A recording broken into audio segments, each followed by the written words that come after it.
I think the only lesson you can learn is that you cannot predict an election result from 4 years out. You can't even predict an election result using opinion polls from 6 months out or from 12 months out, but definitely not from 4 years out. So everybody sit tight. 3 headlines which speak to a story, speak to a situation, a scenario, something like a scenario. It's a bit niche. Is that too niche? Something like a scenario? No? Okay, I don't think so. The first is this: EU reset threatens trade deal with US. The second speaks to the same story, but goes a little further, with Starmer and EU to sign anti-Trump pact in relationship reset. And then the third, which for my money is the saddest of the lot: Whitehall officials explore whether Trump's Turnberry could host Gulf Open.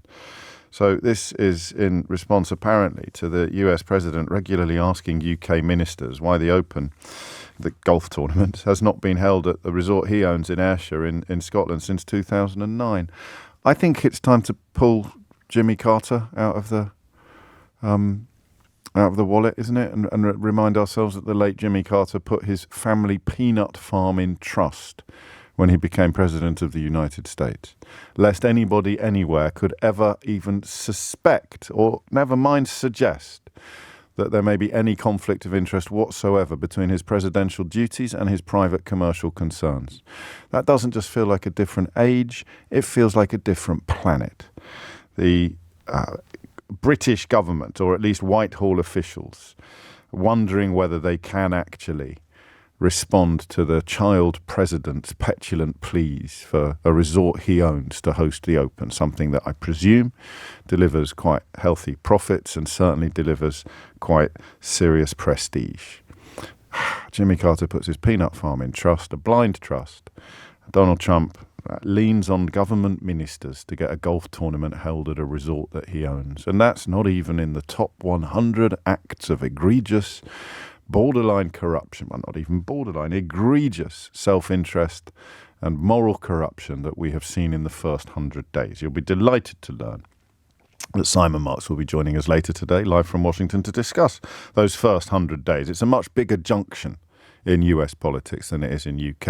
It's just historically and traditionally a much bigger deal. The expectation is, I think, probably because the executive in the United States is rather freer to do things, especially by presidential decree, than a prime minister is. The expectation is that you get a lot done in your first 100 days. We'll be having a look at what Donald Trump has or has not got done. But we focus first and importantly on UK politics, on this idea of jeopardy that the Prime Minister finds himself in. The Times reports quite soberly this morning: Britain will risk angering President Trump next month by signing a statement of shared geopolitical values with the European Union that cuts across many of the American leaders' international policies. So this will emphasise support for Ukraine's territorial agreement, support for the Paris Climate Agreement, and continuing commitment to trade, rendering trade more open and more free. A slightly odd position for Keir Starmer to have been boxed into, given that he leads a country that voted to impose economic sanctions on itself just 9 short years ago. But on the other hand, the trade deal that would see a reduction in tariffs on British cars being exported to the US and other exports before May 19 seems to be disappearing over the horizon.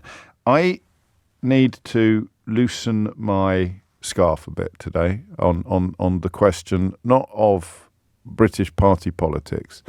Or do I? No, I don't, do I? This is the thing. This is what Mark Carney teaches us.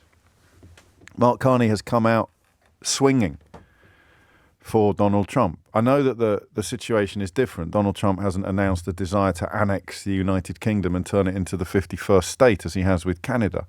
But Mark Carney pulls no punches. Mark Carney speaks truth to power. Mark Carney defends Canadian interests in a way that casts Donald Trump, I think, rightly as an enemy. When I just said there, do I need to loosen my scarf? I was about to ask you whether or not there is a sort of pragmatic rationale for keeping Donald Trump sweet. And this is where I'm really torn. In fact, it's almost the infernal ratio for me, this. 52% do a Carney, 48% we can't. We can't Carney. for reasons, not least the fact that we are isolated and increasingly diminished as a consequence of pulling out of the single market and the customs union. What heft do we have? I don't like this. I think you've got two choices when it comes to the status of Britain on the world stage. You've got reality or delusion, and delusion is really tempting. The people who still believe in the sort of legacies of empire, people who still think that we, even post-Suez, never mind post-Second World War, that we punch above our weight on the world stage. In a few ways we do, but not in the ways that matter most at times like this.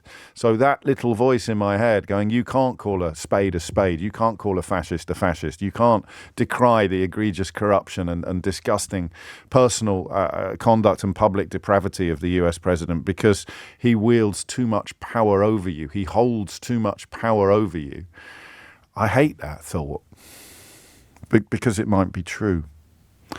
So I don't know that it is a loosening of the scarf necessarily, but is it fair? And this is a question I'm asking you, to which my answer is currently no. Is it fair to suggest that Keir Starmer has no choice but to butter up Donald Trump? Remember when that offer of the state visit looked like diplomatic genius? For about, a week, was it? How long? What was the gap between the offer of the state visit and calling and insulting Volodymyr Zelensky in the Oval Office, or calling him a dictator in a recorded exchange he later denied had ever happened? You see what I mean about the top 100 acts of egregious corruption. I don't know how long it lasted. It was only a weekend, was it? I think did it last even a weekend? It looked like an act of glorious diplomacy. And if you're looking at it from the right angle, it still does. Because the calculation was, we've got to keep this guy sweet. But if the tariffs have taught us anything, it's that trade deals don't matter to this man. You could sign a trade deal on a Monday, at risk of going all Craig David on you. He could tear it up on Tuesday. We'd go for a drink on Wednesday. We were making love by Thursday. Not quite that.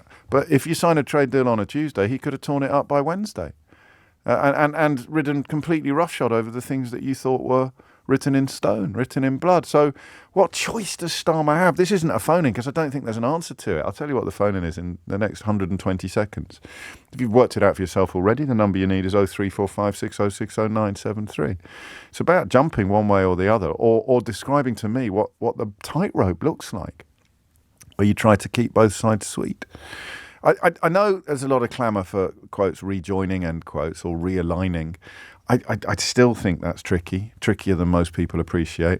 I think Keir Starmer's view is that he's in a three-legged race, and people sometimes on the sidelines shout, take off the rope that's tied your legs together. Take it off and you'll be able to run much faster. And he doesn't think he can take it off. So he knows he'd be able to run faster if he took it off.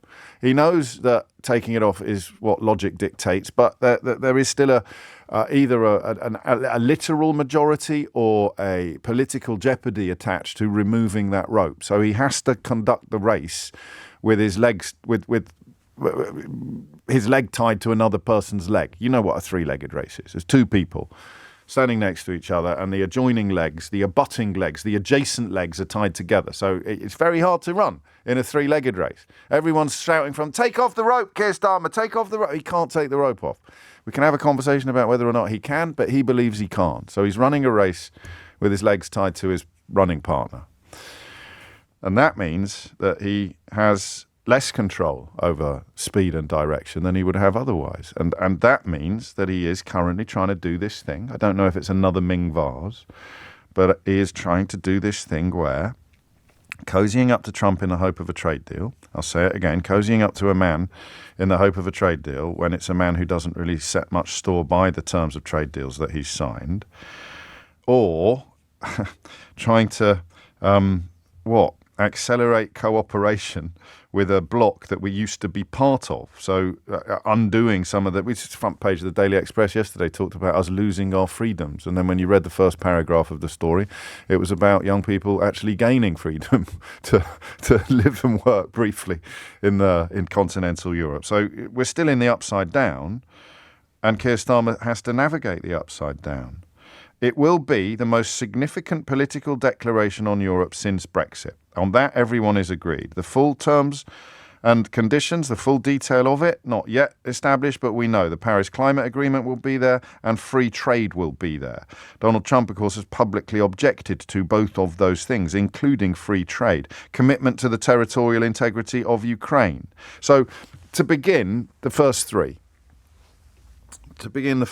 you've got Ukraine, you've got free trade, as in tariff-free trade, and you've got the Paris Climate Agreement. Three of the most urgent issues facing our species on this side of the world, or with at least one of them, the entire world. Keir Starmer has a choice. I think he has a choice. He goes one way, to Europe, or he looks the other way, to the United States.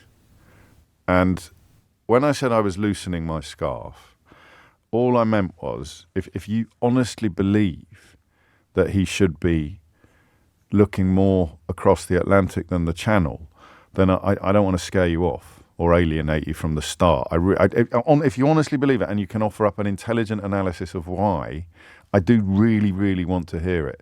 I worry that it involves a bit of complacency, that you are ignoring obviously fascistic movement, but perhaps you're not. I just worry that saying things like we need to cozy up to Trump is a bit like saying we need to cozy up to Hitler in the 1930s. And of course, lots and lots and lots of people did in this country. And it wasn't until the invasion of Poland that all bets were off and everything changed. But I'm slightly wary of that hyperbole, that potential hyperbole. If you can make a case for prioritizing keeping Trump sweet over EU UK rapprochement, then I really want to hear it. But for the rest of us, the question is this, okay? Which way should Starmer jump and why? 0345 6060 973. And crucially, I think, can he walk a tightrope? Is it worth trying to walk a tightrope? The European Union is still rules-based. It's still part of the international order. If they commit to something, they have committed to it. They won't turn their back on it. They won't tear it up. They won't set fire to it or dance around the room using it as a tutu. Donald Trump, you can't really trust anything he says or does. But does Starmer have any choice? These headlines: EU reset threatens trade deal with US. Starmer and EU to sign anti-Trump pact in relationship reset. Should the United Kingdom be looking east or west? I may even keep score today. 0345 6060 973. It's a choice, says Lauren, between liberal democracy or fascism. It doesn't seem like much of a choice when you frame it as precisely what it is. Yeah, I know. I've got a bit of a blockage on that at the moment, and I don't know why. Probably because the pragmatic argument is that there is no choice but to try to keep things sweet, even though it is an increasingly fascist administration, and that's what I find so scary. That's where I do use echoes of the 1930s. And if you want to, you can tell us whether or not there's anything we can learn from Canada, given that that's the top story internationally of the moment. But I'm not sure. I'm not sure what it would be. The question I really want you to answer is twofold. The first question is, what should he do? And the second question is, can he do neither? So is it east or west? Or is there a careful path to be plotted between pursuing a trade deal and sundry other preferential treatments from Donald Trump and rebuilding relations, seeking to restore a semblance of sanity in our relations with the European Union?